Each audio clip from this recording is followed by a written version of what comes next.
Hi guys, welcome to this video about what you can do when you have problems with the batteries on an Xbox 360 controller.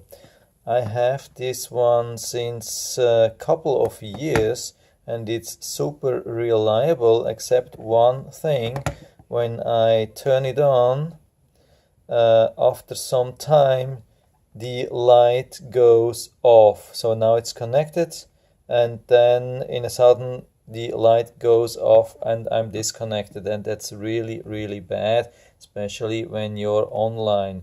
So what I usually did, I took out the batteries and checked them, so like here, and then you can see it's still, yeah, more or less in the green, not perfectly in the green, but yeah, here it turns almost into yellow. No, it's still okay. But I had this problem when it showed even higher values, like in the middle of green. So, and I had really no clue what I did. Then I replaced the still good batteries actually with brand new ones, and usually it was okay for a couple of days or weeks, and then the problem came back. So now I have found a solution. So I found it for myself. I didn't Google that.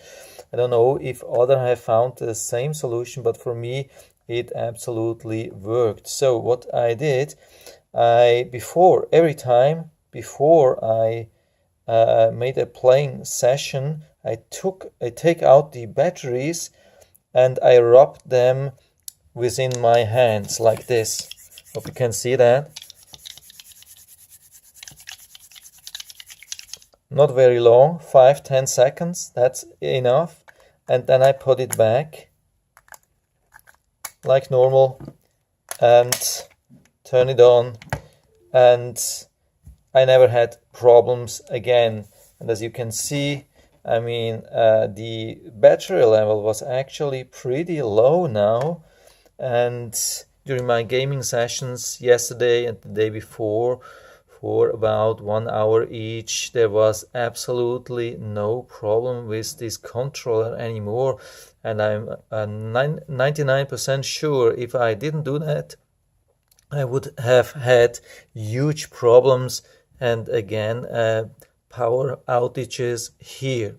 So I don't know why that happens. I first thought it's an issue with the control. Maybe it's an issue with the control, but at least I can mitigate now the problem with this procedure, and for me it really works, and I hope if you have the same problem it will work for you too. So if you have any questions or comments to that, please write down into the description feedback area, and it would be really interesting to learn from you if you have same problems, and if my solution was able to help you with that. And if you like the video, give me a thumbs up, subscribe my channel. Thanks for watching, and see you next time.